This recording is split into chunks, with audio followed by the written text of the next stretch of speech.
Good afternoon, Van Buren family and team. We are wrapping up the 6 week since we transitioned to working uh, from home, telecommuting, and carrying out the important work that we do. And I hope that you and your families are doing well and you have found by now some rhythm uh, and cadence to the way we do our work. And so this week we wrapped up with a lot of some new areas and then some of the same. So a little bit aside from my work, I want to from our work, I want to remind you to please make time to take the census. Um, this is an important year.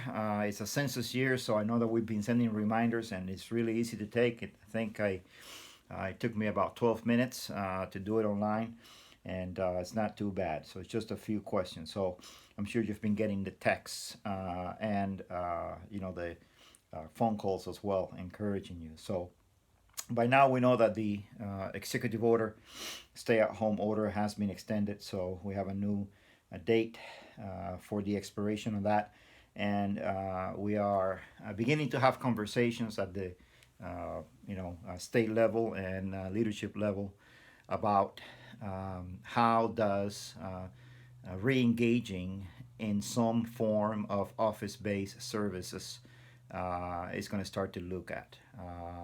It's going to start to be something that we're going to be talking and working on the coming weeks. So we don't have a date. We don't have a certain number or percentage of people that are expected to report back to the office at this time.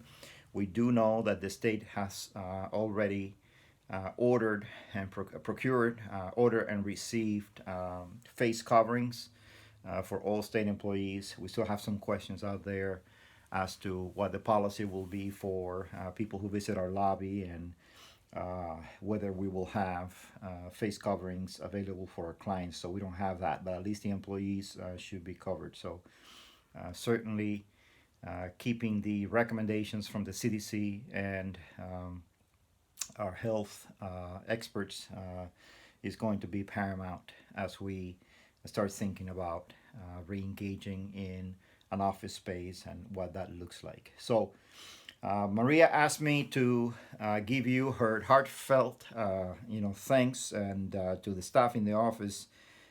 Is also grateful that you are including a lot of details in your email request, which is very helpful.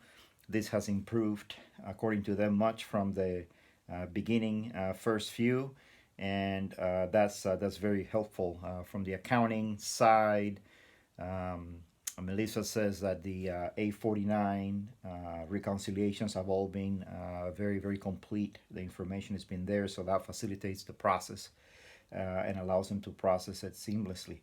So they are appreciative of your diligence in all of that.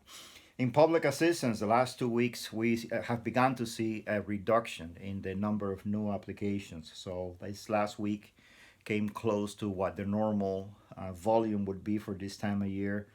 And we're glad to see some of that. You have kept processing the requests right with the demand, and that is appreciated. I'm sure that your clients are appreciative that you've been able to make those eligibility determinations and get them the services.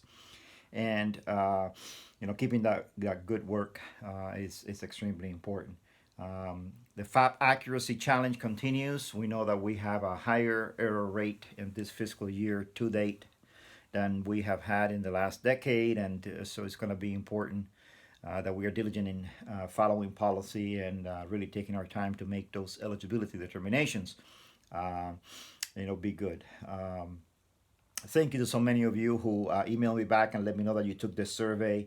We've had several reminders. I'm sorry about the repeat reminders, but I do appreciate all of you who took the time to do the survey. It's been extended until May 15th for completion, but I trust most of you already completed that.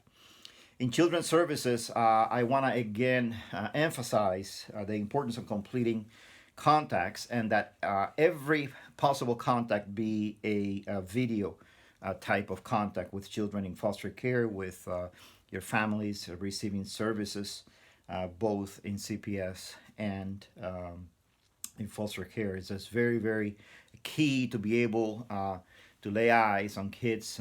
It's a safety issue. See how people are, carrying on in this new era. And it is also important that contact be enter into the system promptly and accurately, so that we can get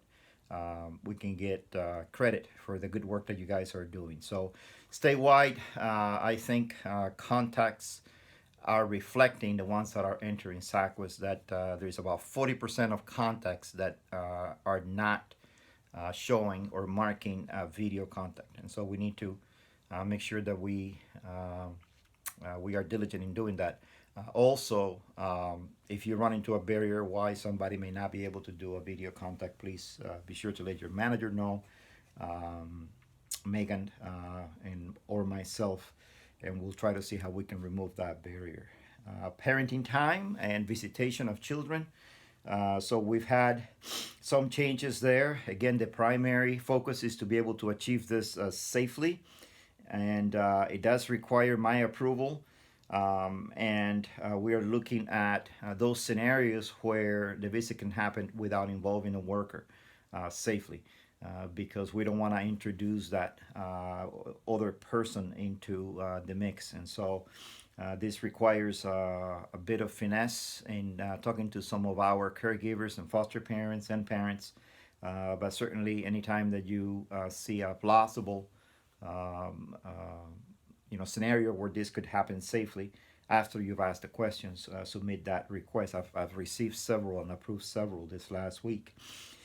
This week we began the project of outreach with children in foster care, those who have chronic medical conditions, and the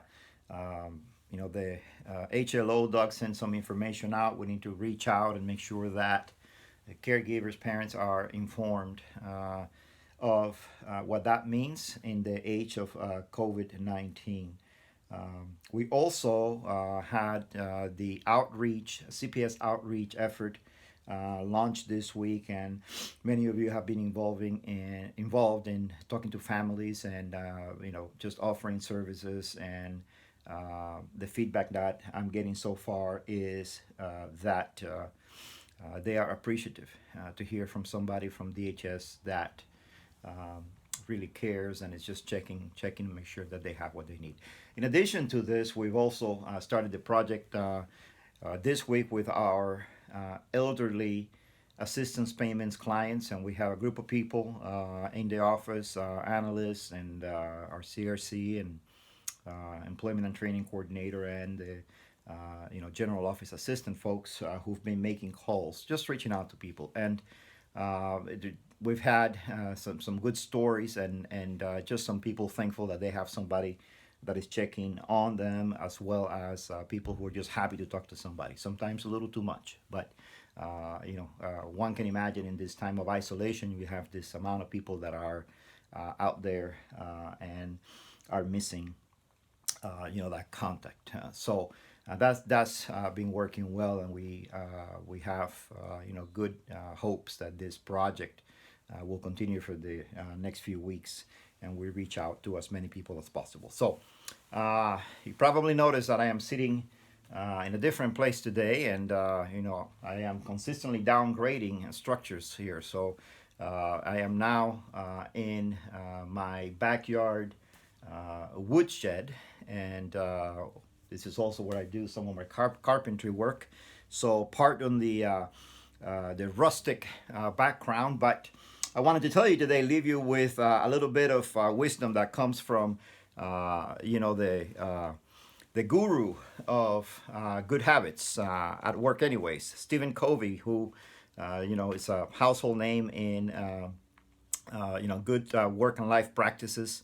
Wrote this little book called The 7 Habits of Highly Effective People a few years ago, and from there, there's a number of principles that are good to remember. one of the key ones is actually the seventh principle, and that principle talks about the need for us to seek personal improvement. That we need to have this kind of renewal professionally and personally, and we must never be too busy so that in the process of sewing, I'm using the carpentry, we forget to sharpen the saw. So that's what the seventh habit is. After you do all the right things, you have to take time to sharpen the saw. And it just means you have to preserve and enhancing the greatest treasure that you have, which is you. If you are not sharp and up to date, how can you then perform what you need to do? And this means that you have to take care of all the main areas of your life: your physical, social, emotional, your mental, spiritual. And there's some examples of what some good activities are. Making sure that you benefit from a good diet and exercising and resting the appropriate times. Very important.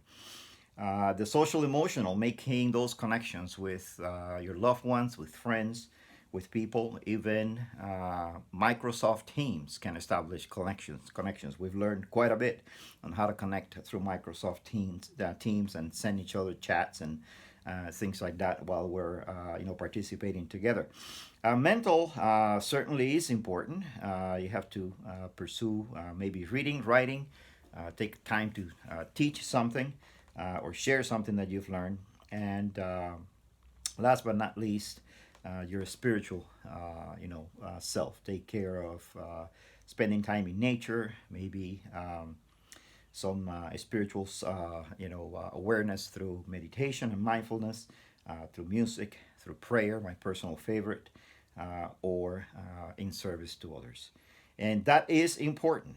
As you renew yourself in each of these areas, you are creating growth in your life. And what a wonderful opportunity this is to reflect and plan and be intentional about doing that renewal. Keeping the saw sharp keeps you fresh and helps you accomplish all the other goals that you have. So, how about it? Make a conscientious, intentional plan this coming week to do that very thing. Sharpen your saw, get the renewal that you need, get a good balance in your life as much as you can given the constraints that we're living under, and take care of all those areas that are going to help you stay healthy and continue to do well in what you do. The great work that we do is important, is critical, and you demonstrate every day how much this means to you, and the people that you serve are better because you do that work.